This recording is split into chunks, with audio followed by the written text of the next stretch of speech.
Bienvenue à vous sur Mobility TV et bienvenue aussi dans l'interview Top Premium. Aujourd'hui, on vous présente un tout nouveau géant acteur du marché de la location longue durée. C'est l'Isis avec son président qui nous fait le plaisir de venir sur le plateau de Mobility TV. Richard Bouligny, bonjour. Bonjour Jean-Marie. Je le disais, tout nouveau géant, l'Isis, qui est le fruit d'une alliance entre, d'une part, Stellantis et d'autre part, le groupe dont vous venez vous-même, Crédit Agricole Consumer Finance. Sacré mariage, on va en parler dans un instant, mais avant ça, revenons quand même sur l'actualité de Crédit Agricole, parce qu'elle est très importante ces derniers mois, et c'est une actualité qui est très riche. Oui. Pour le coup, et dont vous pouvez vous féliciter, et en particulier de Crédit Agricole Consumer Finance. Si vous deviez représenter votre groupe Crédit Agricole Consumer Finance à tous ceux qui nous regardent sur Mobility TV, vous le qualifieriez comment ? Alors, on pourrait donner quelques chiffres. Crédit Agricole Consumer Finance, CACF, c'est plus de 100 milliards, 105 milliards d'euros d'encours. Donc là, ça peut parler déjà à beaucoup de monde.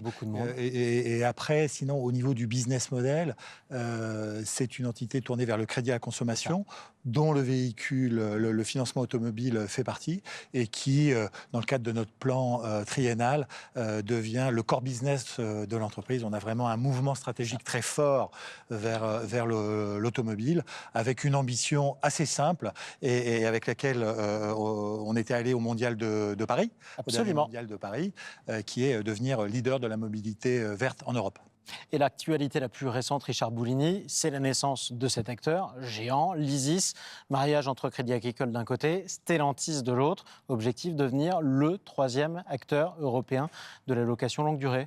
Alors une ambition, effectivement, à horizon 2026, de monter sur le podium de la location longue durée en Europe. C'est déjà demain. Hein. Oui, évidemment. On a annoncé une ambition de dépasser le million de véhicules en parc d'ici 2026.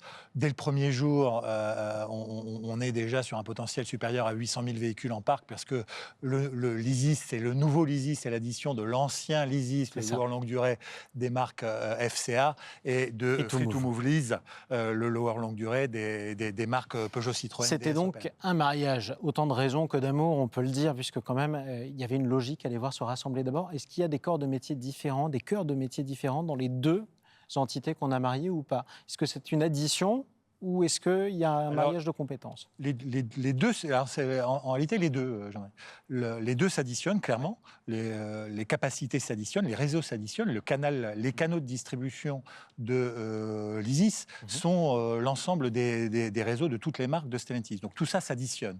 Et puis en même temps, si on va sur les compétences, et là, pour le coup, ça se complète, parce que les deux business models étaient un peu différents, avec Free to Move Lease, qui avait un business model clairement par prescription à travers les réseaux des marques Peugeot, Citroën, DS, Opel, alors que l'ancien l'Isis avait un business model beaucoup plus tourné vers le business direct, vers une approche directe de la clientèle. Donc en réalité, le meilleur des deux, c'est l'addition des deux, et les deux compétences s'additionnent, et donc le nouveau l'Isis sera capable d'avoir une mise en marché directe sur le marché, mais beaucoup de travailler à travers les réseaux des marques Stellantis. Et d'atteindre, on vous le souhaite, le million de véhicules. Quel véhicule d'abord ? L'Isis, c'est multimarque, sa vocation est être multimarque. Est-ce que je pourrais louer aussi, via l'Isis, des véhicules qui ne seront pas forcément des véhicules Stellantis ? On pourra avoir une Renault demain ou pas sur l'Isis ? Oui, bien sûr. Bien sûr. Alors, évidemment, l'Isis, a un comportement, on va dire, captif avec le réseau. Évidemment. Des marques Stellantis. Et après quoi, on a une expression pour ça en bon français, c'est-à-dire que le business model de l'Isis, il est customer driven. C'est-à-dire que, en clair, c'est le client qui choisit. Voilà. C'est tout en fonction des besoins du client. Donc, quand le client a besoin d'une autre marque que Stellantis, il n'y a aucun problème. D'ailleurs, c'est toute la démarche dans le cadre de l'opération qu'on mène de rachat qui, pour l'instant, je vais rester au conditionnel tant que nous attendons la notification officielle de la Commission européenne, mais c'est le sens de l'opération que nous menons dans le cadre du rachat de certaines filiales ALD Displan dans 6 pays à travers l'Europe. Exactement, et ça c'est très important aussi de suivre cette actualité-là. Concrètement, on est sur un marché, l'automobile, qui est en pleine mutation actuellement. Les véhicules changent, on va en parler dans un instant. Leur disponibilité n'est pas toujours évidente. D'abord, si aujourd'hui je veux louer un véhicule l'Isis, est-ce que je peux l'avoir rapidement ou pas ? Alors, les loueurs ne fabriquent pas les voitures. On est d'accord?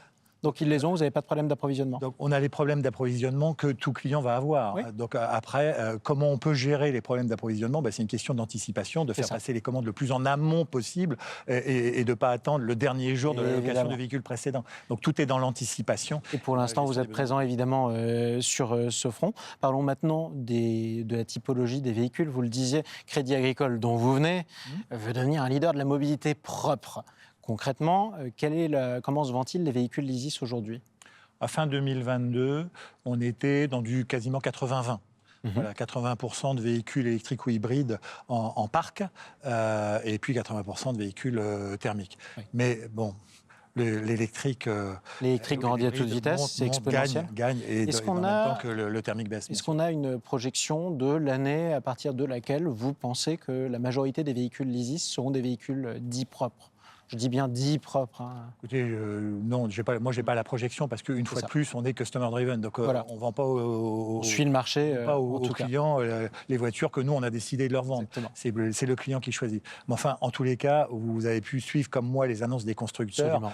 Tous s'organisent pour en avoir des gammes quasiment que électrique à partir de 2030. Donc, si vous m'interrogez sur à partir de quel moment on va passer le 50%, c'est quelque part entre 2025 et 2030. Exactement. Qui sont vos clients aujourd'hui? Tous les clients. Tous les clients, alors principalement dans le B2B, parce que pour l'instant, effectivement, la LLD est très puissante, majoritairement puissante dans les flottes, dans le corporate, alors que ce soit un ministère, un grand compte, une ETI, une PME, public comme privé, un artisan commerçant, bien sûr.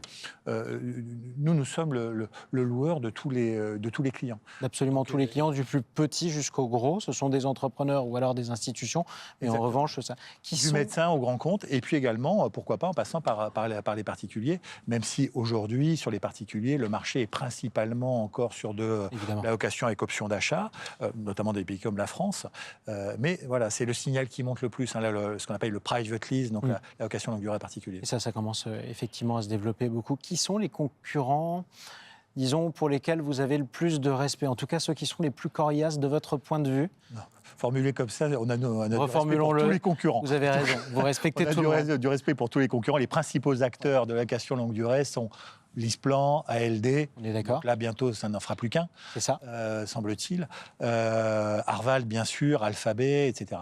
Vous avez aussi Volkswagen Leasing, mais qui est un cas un peu particulier parce qu'il est majoritairement en Allemagne et c'est un autre concept que la location longue durée vraiment pure. Autre modèle. Donc, bon. C'est un autre modèle. Mais voilà, je vous les ai cités.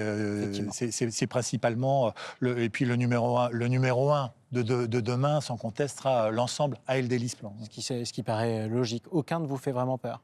Non, on est là. Non, bien sûr, on n'a pas de raison d'avoir peur. Nous, on est là pour servir les clients dans le cadre, comme je vous ai dit, de la réponse à leurs besoins. On est la première banque d'Europe, le Crédit Agricole, adossé à un des deux plus gros constructeurs d'Europe, Stellantis. Je crois qu'on n'a pas de raison d'avoir peur de qui que ce soit, même si on respecte bien évidemment tout le monde. Évidemment, ce serait dommage d'avoir peur en tout cas. Merci beaucoup Richard Boulini d'être venu dans l'interview Top Premium de Mobility TV, président de Lysis, je le rappelle. Merci à vous. Merci Jean-Marie.